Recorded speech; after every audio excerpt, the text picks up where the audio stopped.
I'd say as a technology company, how do we solve the problems? We don't solve the problems via soft skills. Yes, that's one mechanism to do so, but the problems don't get resolved unless the hard skills are there as a foundation.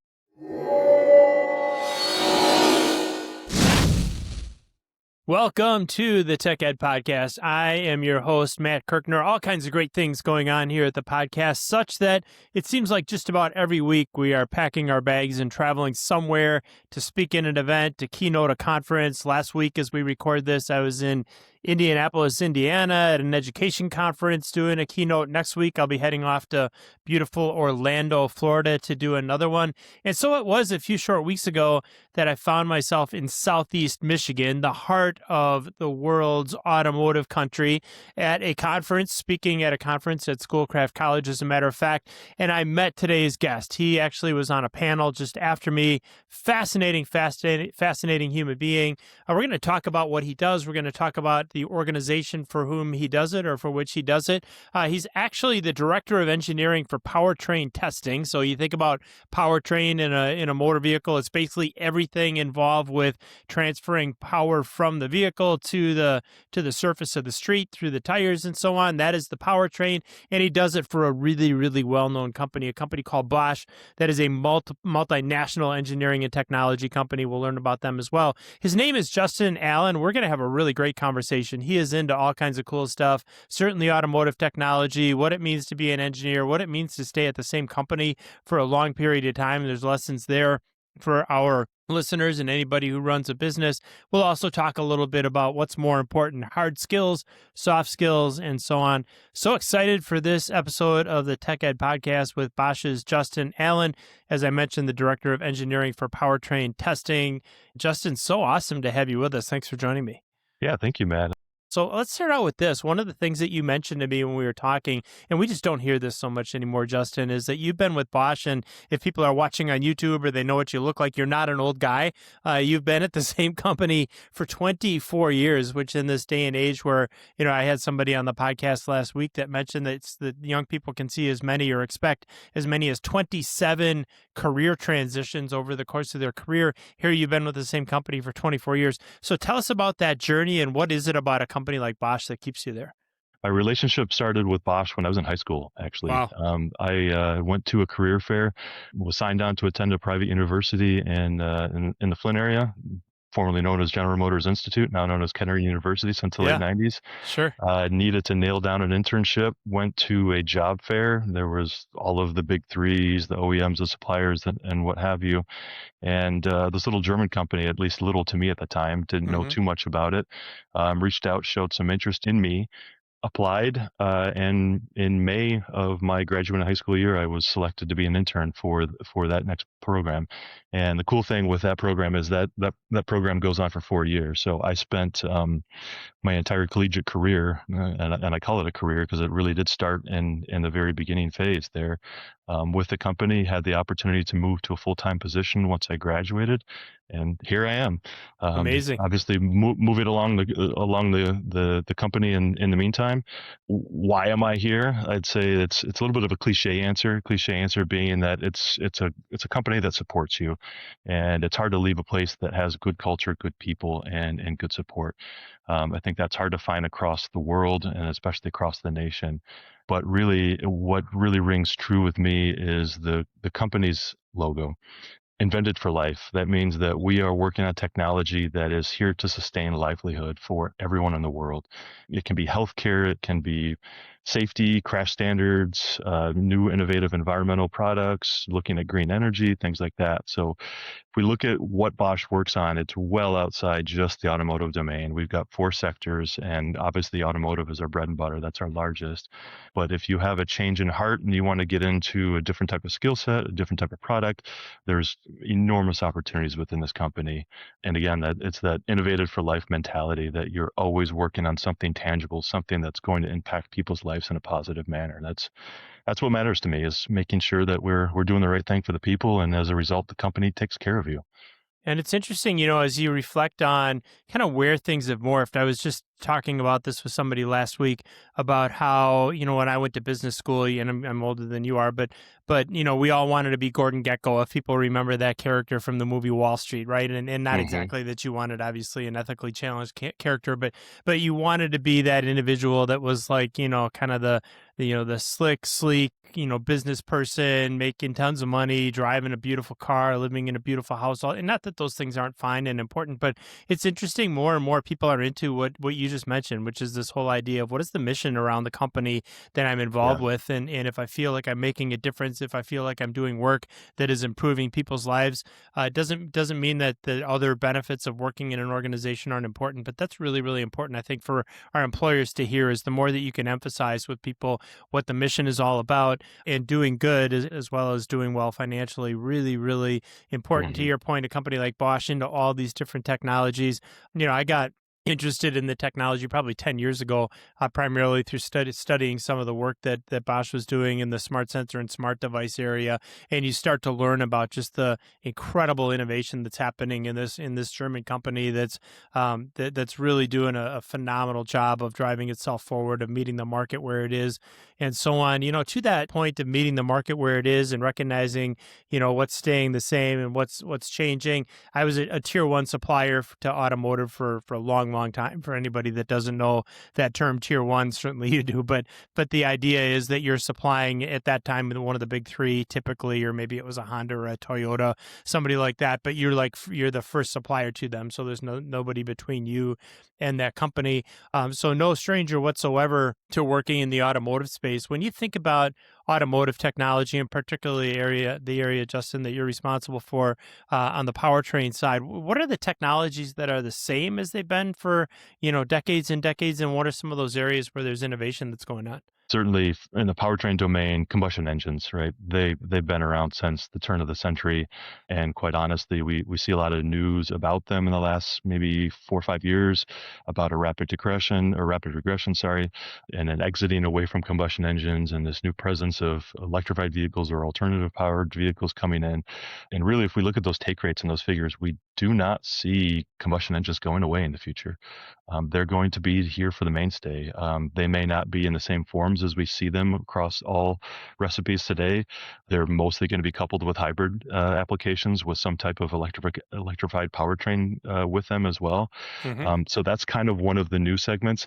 Also, an area that we work closely on too is, again, coming back to that Innovated for Life, is the future technologies for hydrogen, let's say, or for fuel cell vehicles. Hydrogen is a combustion product.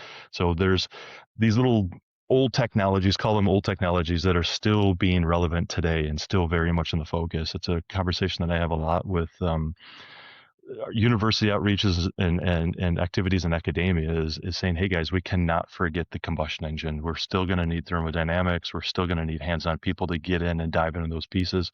Are they going to be carbureted? No, but they haven't been for 20, 30 years now. Right. So as we look into some of those more advanced technologies, we see a lot in software and controls. There's still a lot of programming that has to go on to meet the regulatory compliance factors, either emissions, diagnostics, in-use compliance, things like that. So we still see the software domain very much growing, but still kind of remaining that root, at least from a mechanical system or electrical system. You're still going to have the basic principles that we've had for the last 30, 40, 50 years. Yeah, and you think about just what's happened in the last 2 or 3 years, and a lot of it is driven by public policy and subsidies and so on. But folks have gravitated, even back to internal combustion engines as some of the economic benefits that were, in some ways artificial. You could Hmm. argue those were good or bad, but in terms of subsidizing a technology, as that's dried up a little bit. I mean, you've got another story every week about an EV battery plant that's converting into battery technology for data centers, battery technology for the smart grid, and so on. I mean, this has been absolutely fascinating to watch. And I agree with you. It's going to be an and, not an or.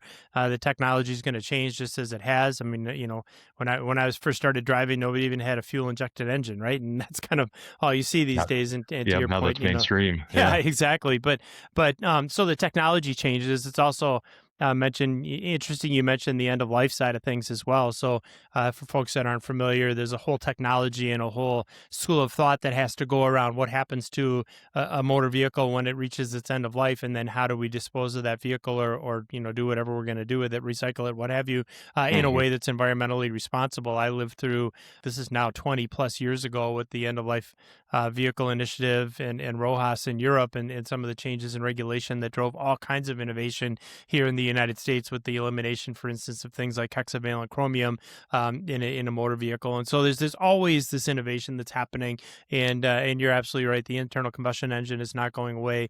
Love hydrogen technology, love fuel cell technology, love hybrid technology. It's really finding the best of all worlds. It also, though, all these changing technologies have an impact on the role of the engineer, right? And so you're obviously super tied into engineering careers. Tell me about that side of it. So if I've got a student that's got a bachelor's degree in engineering and is going into to work in the powertrain space, or somebody with a master's degree in engineering and they're into or starting their engineering career, how do these changing technologies affect the career of an engineer? Yeah, I think it's more or less the same in my viewpoint as what it's been for the last generations. The difference is the complexity and the technology and what the expectation is moving forward. So before, if you graduated and you had a powertrain focus, you would go work in the dyno lab and the emissions lab, and that would be your focus. And maybe you'd get out into a vehicle and you'd be a calibrator and you'd be on the road driving on test trips, things like that.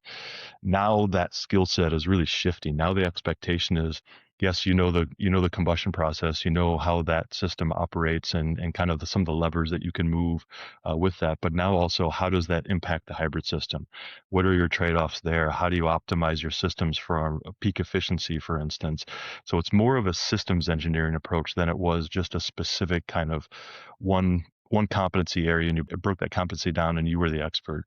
Now it's kind of becoming, you need to have the competencies across the whole powertrain topology or the whole vehicle topology. You need to be able to understand software.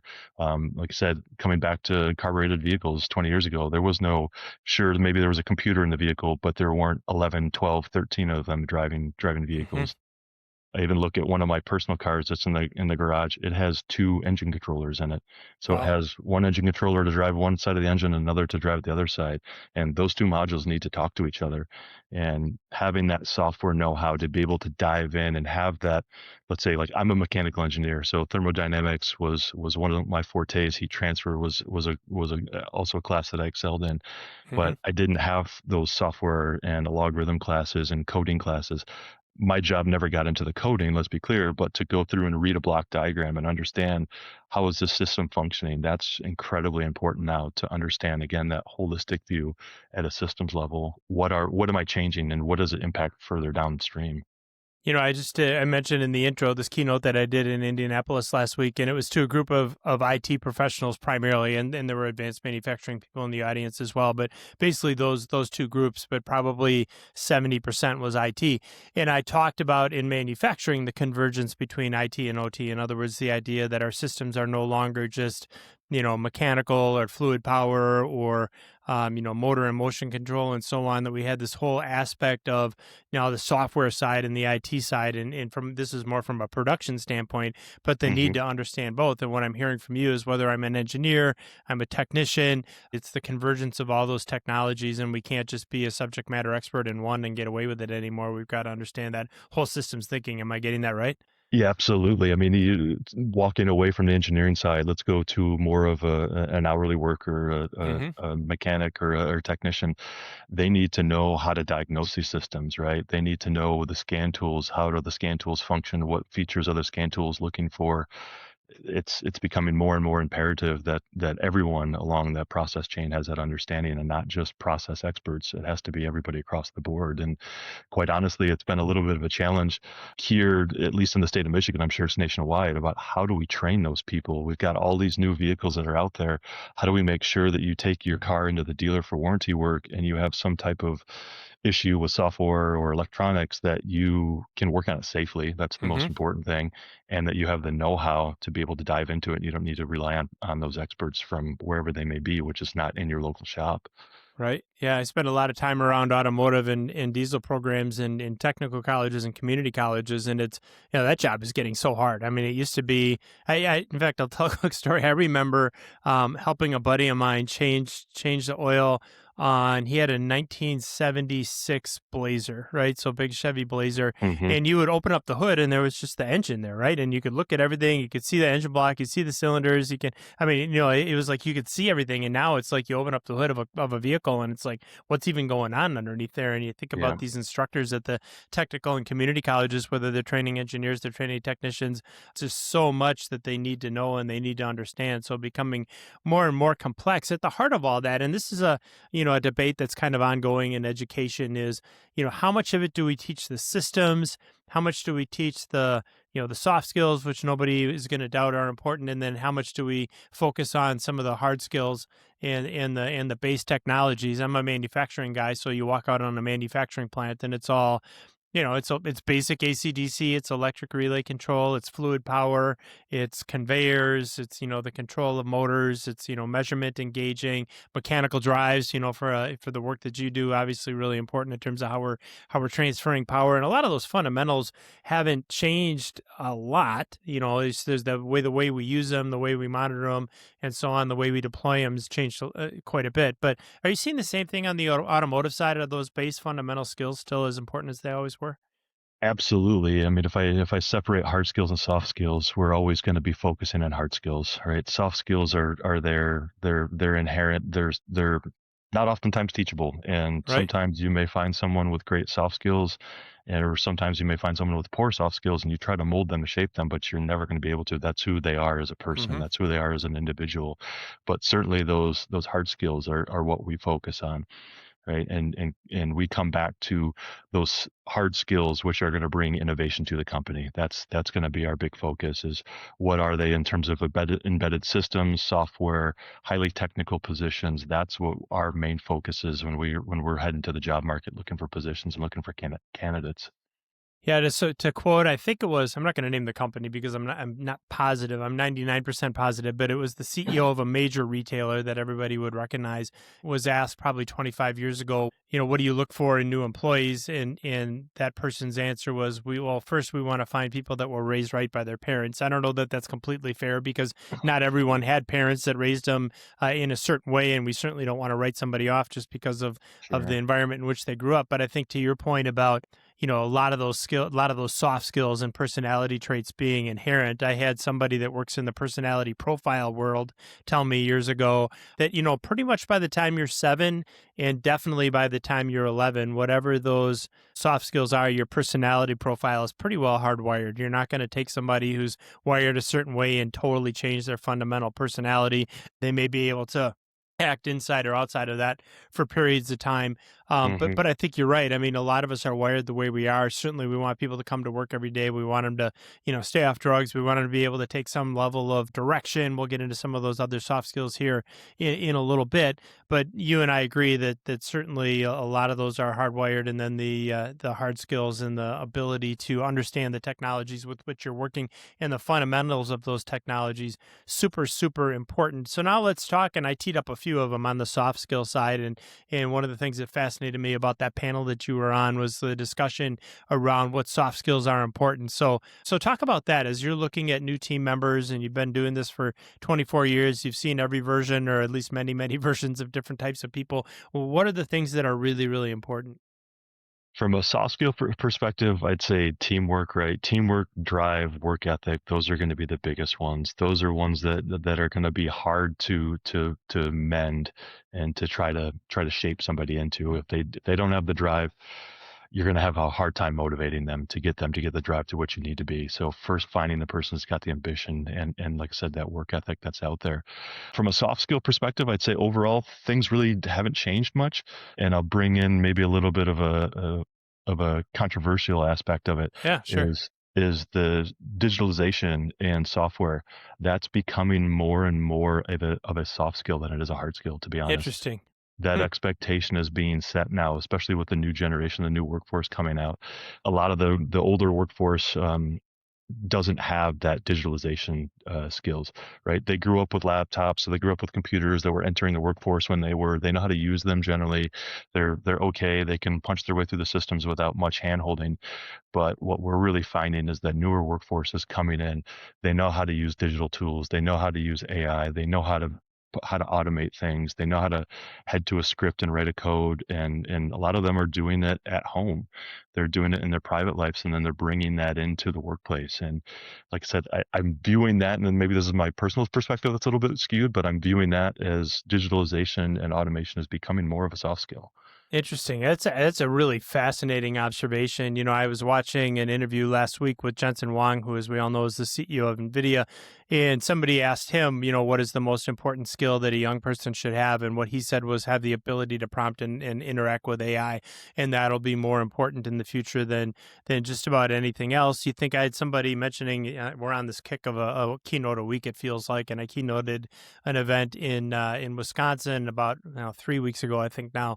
And somebody asked me, what should we be teaching our students? It was a higher education event. What should we be teaching our students about prompting artificial intelligence and generative pre-trained transformers? And I was like, nothing. They're going to figure that out on their own. There's nothing that I'll take myself as an example. Nothing that some 50-some-year-old guy is going to teach a 20-year-old student about prompting a GPT that they can't figure out on their own.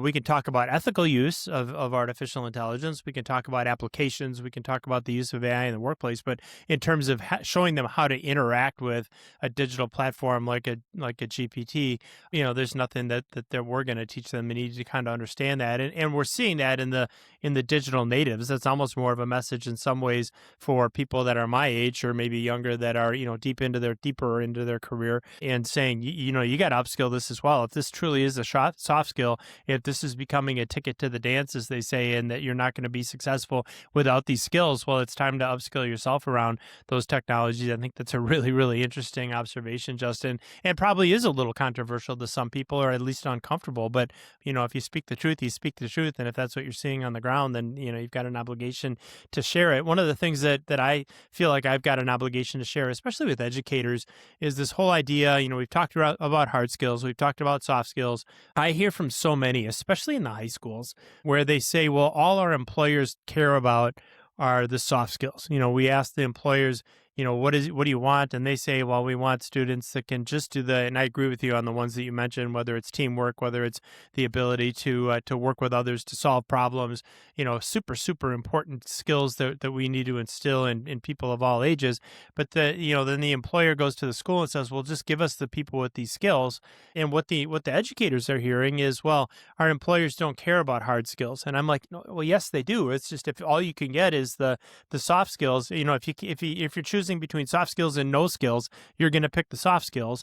But I tell them, and again, in my world of manufacturing, if I get somebody who can take direction, who comes to work every day, who understands how to work in a professional workplace, who understands how to problem solve and troubleshoot, and has that drive that you're talking about, and I can get in manufacturing the person that understands manufacturing technology, how to be an operator, how to interact with that technology, what lean manufacturing is, what smart manufacturing is. I'm going to take the person with both every single time. Agree or disagree? I mean, clear that up for Yeah. our educators. Yeah. I'd say as a technology company, I can maybe phrase it quite shortly and maybe eloquently, Go for it. is how do we solve the problems? We don't solve the problems via soft skills. Yes, that's one mechanism to do so, but the problems don't get resolved unless the hard skills are there as a foundation. This is what I love about you, is that it took me like 3 minutes to say what you just managed to say in a sentence. So that was that was beautiful. Keep going. Yeah, I just wanted to iterate on that, is that right, you have to have those basic know-hows, because otherwise, if you take a person with an abundance of soft skills and you throw a technical problem at them, as a company, we're going to say, hey, we expect you to have the know-how to do this. And they can maybe write great work meeting minutes. They can be there all hours of the day. They can be emailing anybody, but unless they understand the technical background of that, we're just facing an uphill battle. So I think Absolutely. the hard skills are absolutely imperative to have as a foundation for all associates. Yeah, don't be surprised if you see that little clip there on social media somewhere, because I think you absolutely nailed it. That was perfect. And I love the way that you put that you don't solve problems with soft skills, you need the hard skills as well. And I agree 100%. And again, one of the things that I really fascinated me about you is not just the experience that you've had at Bosch, not just the fact that you've been at a company for 24 years, not just the fact that you've got a great engineering degree from a university like Kettering, that I know really well actually, and you've got all these, but you're also now spending a lot of time yourself, again, is still a relatively young guy, interacting with universities, interacting with educators. So talk about that now. If you're talking, let's stay on the university kick and say you're talking to a dean or an associate dean or a professor in a university. How do they need to be thinking about closing the loop between what you're seeing in manufacturing and in industry and what they're teaching in the classroom? Talk on that. Yeah, it's a really key aspect. It's something we take very seriously here within my division. We've actually got a team set up to just handle university outreach topics. So our central HR team focuses on a handful of universities that are strategic for us for a number of reasons. Mostly, it's those hard skills. It's Hmm. the type of competencies and the type of skill set that we're getting, either from job applicants or from new hires, or even some of the hires that we have in the organization. So we then go and interface directly with those deans, with the faculty, with the staff, the professors. We go into their labs, we look at what they're doing, we look at their curriculum, we evaluate what it is they're teaching the students. And then we will put in students into our organization and say, okay, great. We hear you, University XYZ, that you're focusing more on hybrid or more on electrified powertrains, for instance, just as an example. And then we will bring those students into the organization, and through internships and through programs, we'll say, okay, now at your junior level, you guys have had this class. This class is supposed to have introduced this topic. We will assess that and provide feedback directly to the university and say, hey, the students that we're getting from your organization are missing X, Y, or Z, and provide that back, because that's important for us as an organization, obviously, but that's also very important for the industry, is that if we have a big gap like that within the industry, that's a big problem. And we can't just let that go from a national perspective. We need to make sure that nationally we keep that competency, whatever it is that we need to build up. So a lot of it, like I said, is having those conversations, having the frank discussions with the faculty, even integrating ourselves a lot in the curriculum development. We'll get a lot of feedback from the professors, from the faculty, saying, "Hey, we're going to make this change. Can you guys help support us in making those changes, or can you guys help make proposals or provide some content for us?" And that could be academic material, that could be hardware samples that we give to them and say, "Hey, we're going to put these things in your lab, in the students' hands. They can look, feel, touch. You can smell them. They don't generally Hmm. smell like anything, but you can Right. you can actually understand what they are. So then when you do come in industry, you have a really good idea of what you're going to face." And do you find that most educators are pretty open to that? I mean, I think in some cases, and it certainly would depend, I think, on the universities you're working with, there's a paradigm of maybe some higher educators being a little bit more closed-minded, or like the idea that they've got all the answers. It sounds like those that you're working with are pretty open to suggestions and to morphing their programs over time. Is that what I'm hearing? Yeah, I would say we've been pretty fortunate in the individuals that we've been in contact with. They've been very receptive, very open door policy, having us come even multiple times to universities to pitch topics, even sometimes asking us to come back and talk just to the students about the topics that we have passions in. And it's a great opportunity. I use one example that we focus on with a couple of universities are like capstone projects, that's senior Hmm. level design projects, where we make sure that we interface with these universities and we bring real actual engineering problems to them and say, here's a problem. First, here's an NDA, but Hmm. here's a problem. Let's dive into it and let's work on it and let's go through. And then that gives them that feedback. That also gives us a really excellent snapshot, because these are students that are getting ready to go down that commencement aisle, and gives us that end feedback back to the universities of where they stand. In those cases, we don't even need to have interns or students. They can just be students working on a senior design level project. Absolutely. Well, and I think that's really good advice too for employers that maybe are looking at ways that they can interact with their higher educators. I've over the years sat in on a number of assessment projects where you're actually assessing the capstone projects of engineering students. So, in other Hmm. words, they take maybe a semester, maybe an entire year in some cases. Usually they'll have a member of faculty. In fact, probably always have a member of faculty that's advising them. There's somebody that's coming from the industrial employer that's advising them. And so they're working on a real world problem, and in addition to the benefits you mentioned, which are significant, I've even heard of employers who say, the students came up with an angle on this that we weren't thinking of, and we actually were able to build some innovation into our product or our process as a result of that value that the students added. And then you're right, it's like a free internship and an audition, right? So you're getting to see, as you're interacting with these students, how well honed are their hard skills? How well do they understand these base technologies? How good are they at problem solving? What happens when they run into a hurdle? Are they able to Hmm. get over it? If the and I've heard stories about, hey, the capstone presentations are on Tuesday afternoon, and it's Friday night and the thing isn't working, and these students are spending the entire weekend, 14-hour days, getting their solution to work as best as it possibly can so that they can shine in their capstone presentation. That's the real world, right? I mean, that's and you're being able to just kind of look right into that fishbowl and see which students have it and maybe which ones have a little bit more work to do. So super, super valuable. And in those interactions, I got to believe, Justin, that you're hearing from students about their thoughts on the future of work. I was just reading an article this morning, as a matter of fact, that was kind of going through the anxiety in this case that young parents have around the advent of artificial intelligence, and Hmm. what, as you hear more and more about how higher education and education in general is going to change and how the world of work is going to change. It was this whole article about the anxiety that these parents have about the futures for their kids.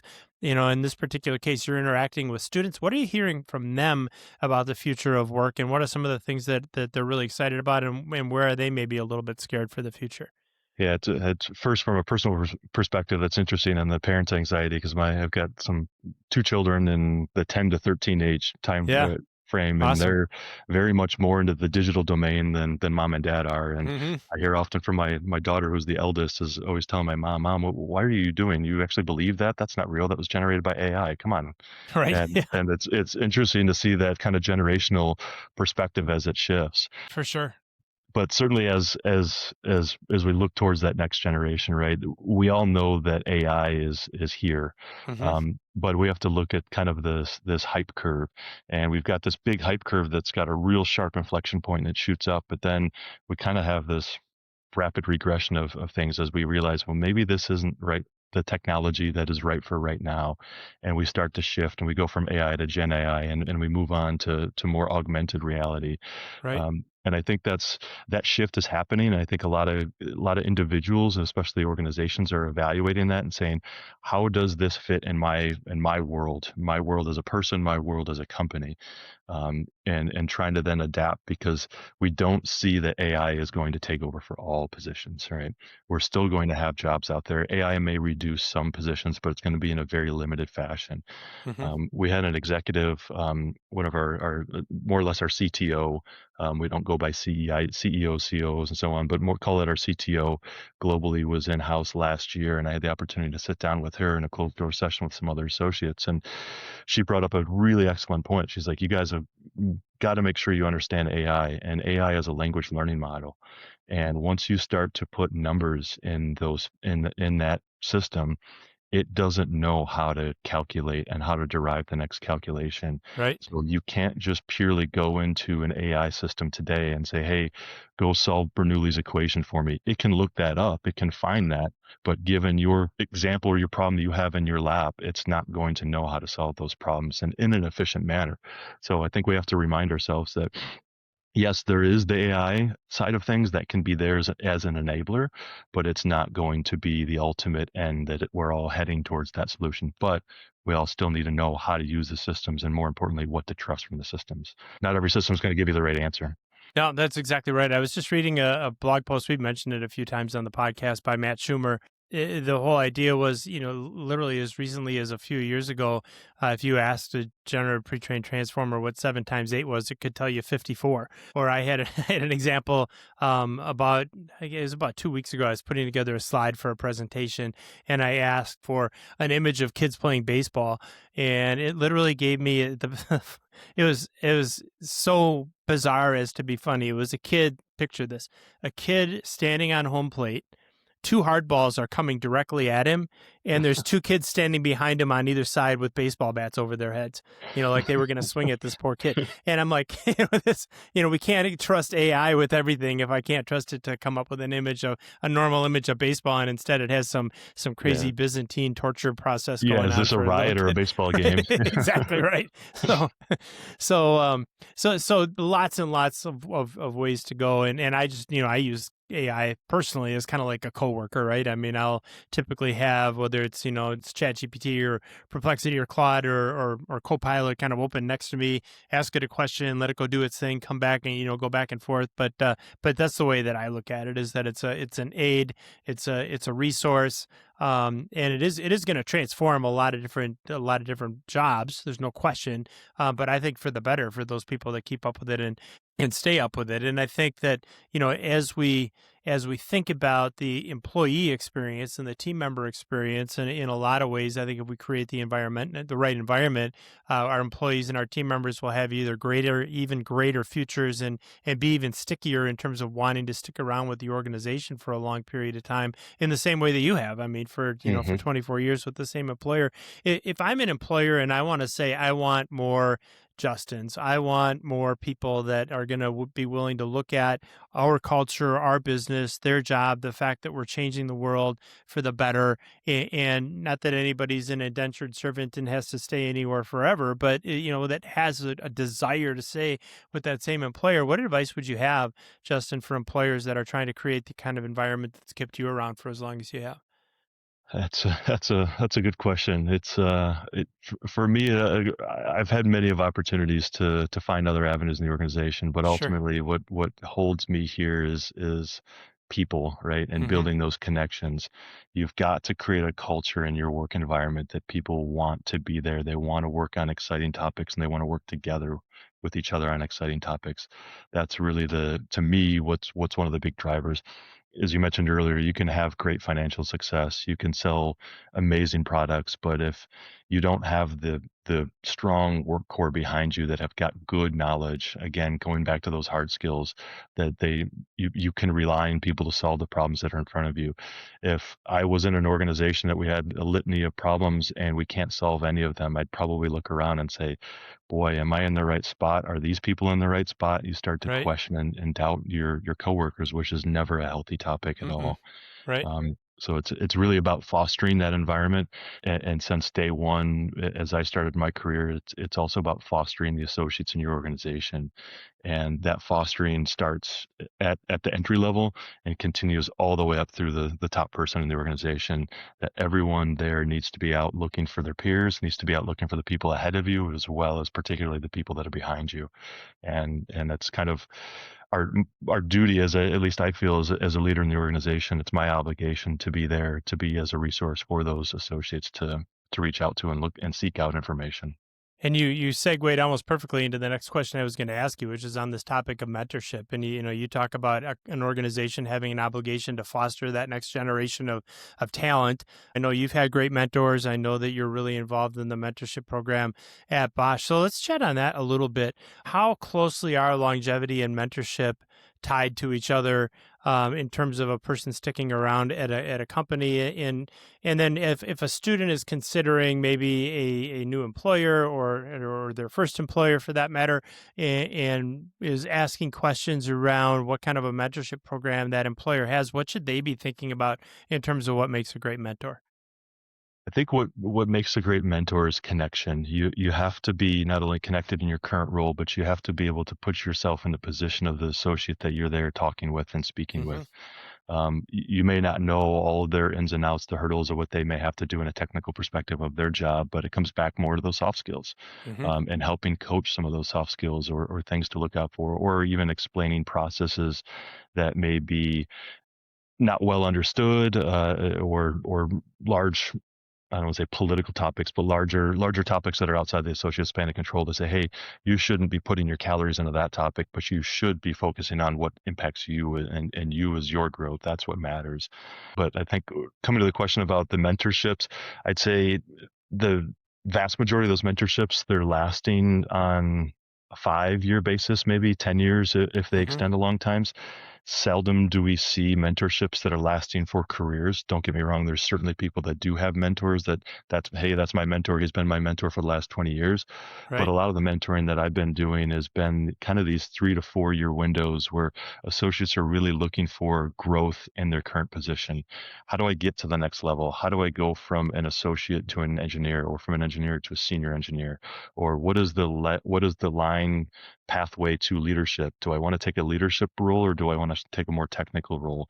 And kind of helping navigate them. That sometimes the associates may feel a little bit uncomfortable going to their supervisors. Hmm. Quite frankly, just because those are difficult conversations. Right. And a lot of us have been through those situations in our lives that we don't know. We're skeptical to make those decisions, and the mentee is there to help them. It's not to guide them and tell them, hey, this is what you need to do, what's best for you, but here's your opportunity. One thing that's really important at Bosch too is the way that we approach career growth, and it's a much different than I think a lot of other companies do. Your career growth is in no one else's hands but your own, and you need to take the reins. And if you don't take the reins, then don't expect your career to grow, or you to grow throughout your career.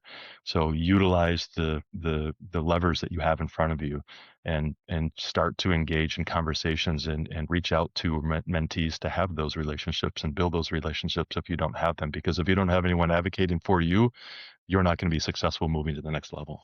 Absolutely. I think about some of the larger consulting companies here in the US, and how they've created models where students are, I shouldn't say students, new employees and employees of all ages are, actively working on creating their own opportunities within their practice group and finding their own projects and interviewing with supervisors, managers, partners, directors, managing directors, on getting onto that next project and really owning their career progression, which I think is important in a couple ways. Number one is that it puts the responsibility on the individual to make sure they're looking out for their own career progression. But secondly, they're going to find the path that makes the most sense to them, as opposed to having that path chosen for them. And I think that kind of a culture, super super valuable. Again, along with great people to guide you in the form of a mentor. And I think back to my first job out of, I guess, my second job out of college, but within about 6 months after graduating, I worked for the organization that I worked for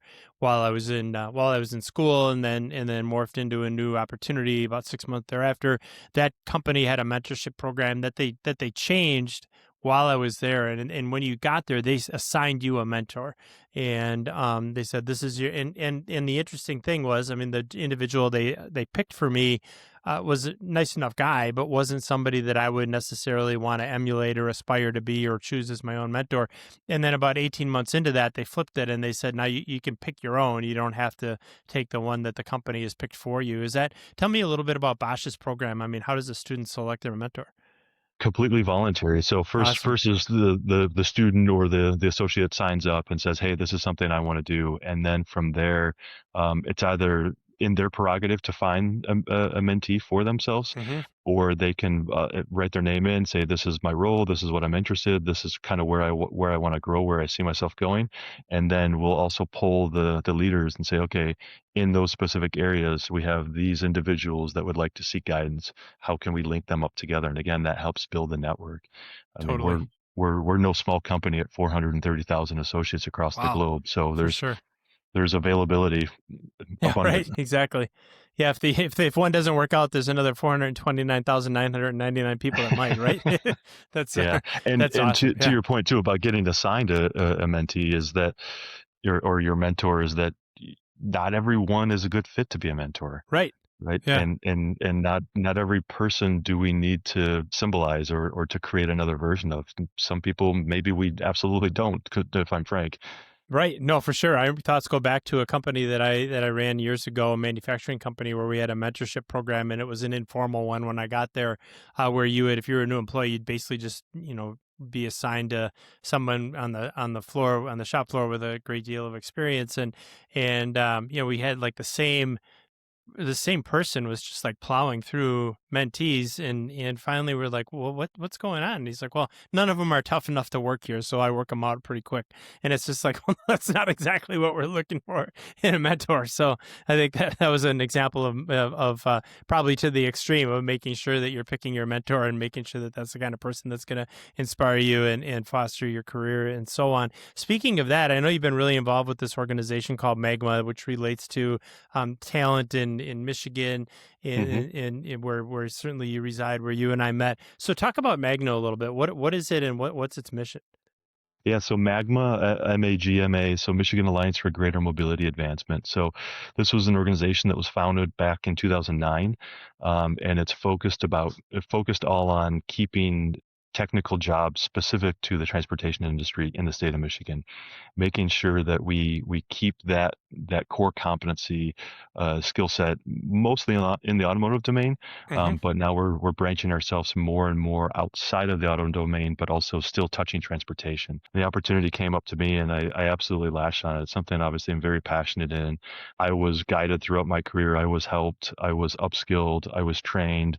I was provided a lot of information. So when it came time to the opportunity to pay that back, I absolutely raised my hand in the air and said, yes, this is something I really have a passion about. So it's a great organization. It comprises of academia, industry, as well as some workforce development folks littered throughout the state. We get together as a governing board on a quarterly basis and review what's out there, what's important, what's relevant. What's relevant for my organization may not be what's relevant for the guy that's sitting next to me across the table, but we can have fruitful discussions about that and Hmm. focus on different areas. Transportation is obviously one big sector in the Detroit area that we're heavily focused on, right? That's our bread and butter.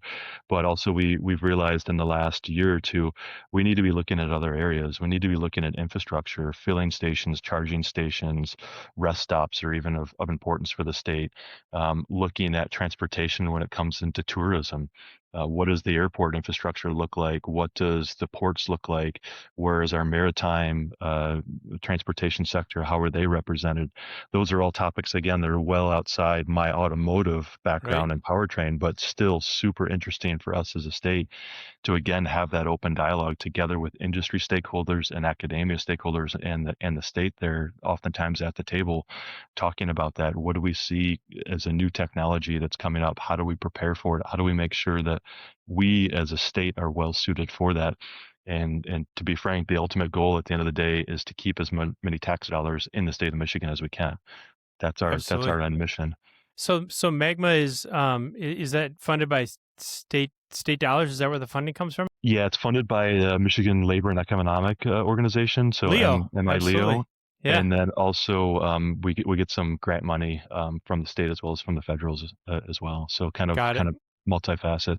The cool thing with that too is then you've got kind of these subsidiary organizations that are built up. I wouldn't say necessarily inside of MAGMA, but in parallel to MAGMA, that are there in the counties that are deployed out there that are helping the citizens in the counties, in the cities.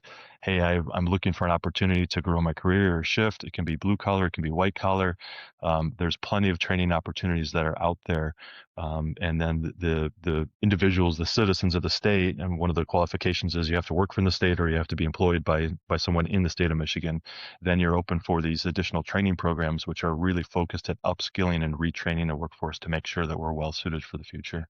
Yeah, talk a little bit more about that. And by the way, Director Corbin, so Susan Corbin of Leo, has been on the podcast. We'll link that episode up. That was a number of years ago. But talk a little bit about the upskilling and the training work that you're doing. Yeah, it's vast. It can range from many things. So there's more or less a catalog of prescribed training opportunities that are there from the state. But then each county will have their dedicated thing. So like here in Oakland County, we get a lot of skill trades development, a lot of blue collar development, but also we get a lot of white collar development opportunities that are there too. Just recently in the last year, one of the leaders in my organization highlighted as he was coming towards his retirement and said, "Hey, I think we've really missed problem solving in the last couple of years. We haven't really done a great job at problem solving." So we contacted Lawrence Tech University here Hmm. locally, another great school and said, "Hey, do you guys have anything that you can offer in terms of problem solving? There's nothing that exists in the catalog right now, but if we can send the curriculum to the state and say, hey, this is what we want to do, this is how many people we want to train and upskill, and this is who's going to do it." Ultimately, the state signed off on it. We were able to upskill, I think, 15 people in that training class, get them the in-depth problem solving experience that we were looking for as an organization. And at the end of the day, it's refunded by the state, and we're able to get the money back. Our local partner in the university, they get compensation for their time owed, and it's a win-win for everybody.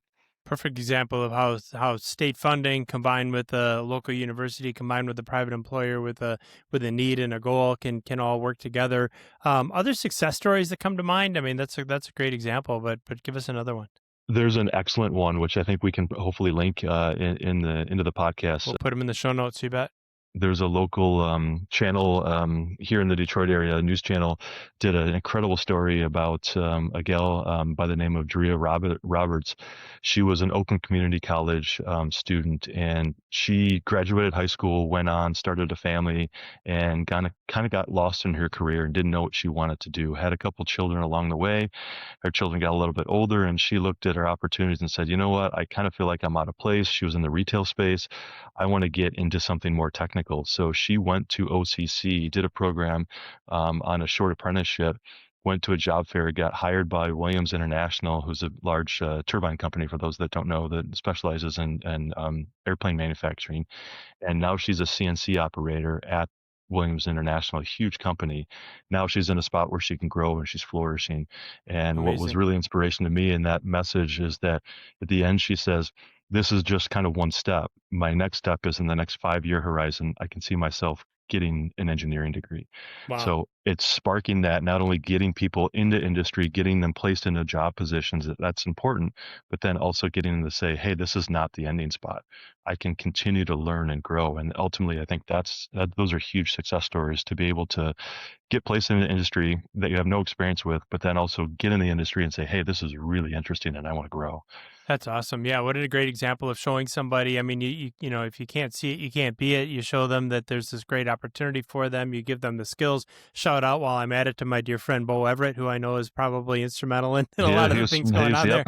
there. So, and I know Bo well at Oakland Community College. So, so awesome. I mean, that's just a beautiful story. And in the end, that's what we're trying to do, right? Is change lives. We say here on the podcast, we're securing the American dream for the next generation of STEM and workforce talent. That's exactly what it's supposed to look like. So credit to you, credit to MAGMA, credit to OCC for an amazing partnership and a great example of how we can make this work. You know, you've talked a lot about education today, Justin. We've talked about the whole idea of you know, really getting involved while you were still in high school in a career program, internship. We've talked about your thoughts on what universities should be teaching, the importance of hard skills and soft skills, all these other great things. I'm sure in addition to that, you've got something everybody does. These are questions we love asking every guest on the Tech Ed podcast. Some way of looking at education, some view of education that might be a little bit surprising or different to some people. What's yours? How would you say you look at education a little differently?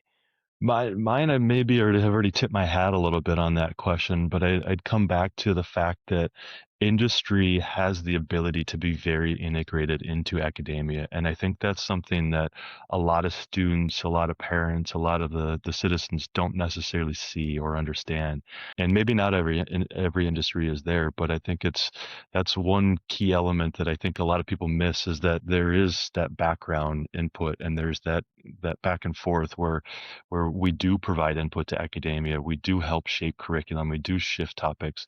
It's not just you're paying your tuition dollars and it's going to some organization and they're collecting money and they're teaching you the same thing for the last 40 or 50 years. Hmm. There is these transformational shifts that do occur and do happen. And industry is a big part of it. Sure, academia has their own interests too, to meet their needs, right? They've got their own interests, but I think that's probably a surprising thing. If you would have told me that, even going to a university like Kettering back Hmm. 20 years ago, that hey, industry is there, I would say, yeah, I could see it on the walls and the halls and everything. But to me, those were just kind of sponsorships. We For didn't sure. see and understand that. And now being on the opposite side of it, it's kind of like a moment of revelation. Like, oh wow, like we are helping shift the next generation, and that's imperatively important. I feel. Yeah, no question about it. It's imperatively important. And that's a great message to educators about the importance of engaging with your employers and making sure that the work that you're doing is aligned with their interests and vice versa.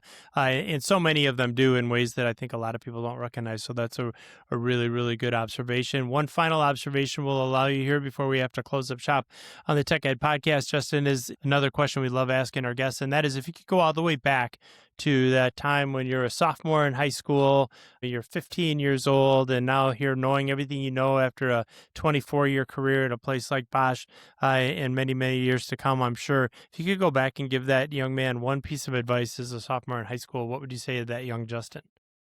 I'd say probably the same thing Matt would say to himself. You know it all, man. Yeah, right. But no, seriously, I think it's having the confidence, right?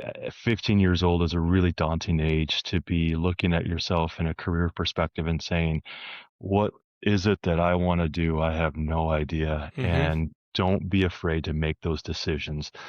You've always got the opportunity to segue into something else and use those experiences that you have. Just because you make a decision to go into one direction does not mean that's where you're going to be for the next 40 years. And I know it's always been daunting to me. There's always these career discussions about, well, what do you want to do when you grow up? It's like, well, Mm-hmm. I kind of hoped I was already there. Right. What's on the horizon? That's really difficult because if I answer that question, I may shoehorn myself into a corner. You absolutely don't shoehorn yourself into a Right. corner. There's plenty of opportunities to grow. The decision that you make is just a temporary decision, and it's important to know that you can take experiences out of that decision and grow and learn and make yourself more well-rounded. That's at the end of the day what makes it important, not about what you're going to do in that exact moment.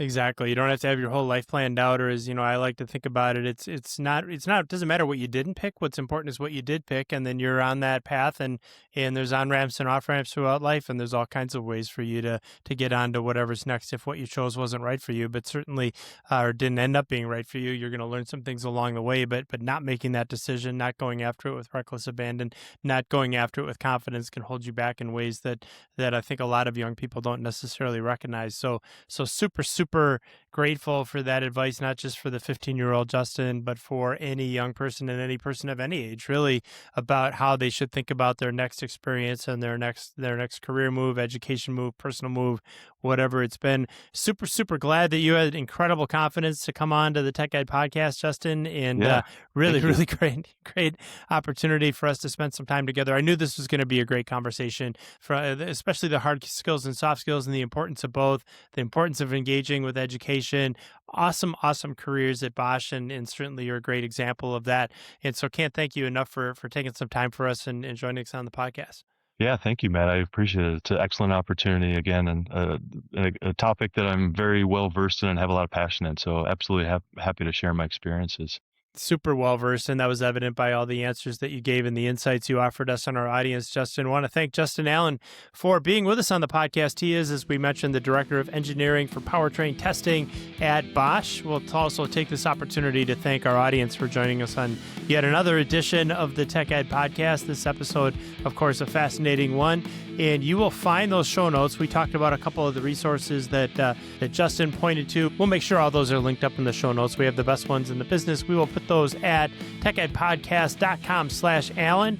That is techedpodcast.com/ALLEN. When you're all done checking out those show notes and all the links therein, check us out on social media as well. You will find us everywhere: Facebook, TikTok, Instagram, YouTube. The YouTube channel is absolutely lighting up, and so that's a great place for you to find the Tech Ed Podcast. Doesn't matter where you go to check out your social media, you will find the Tech Ed Podcast. When you do reach out, say hello. We would love to hear from you. And until next week, I'm Matt Kirkner, your host. Thanks for joining us.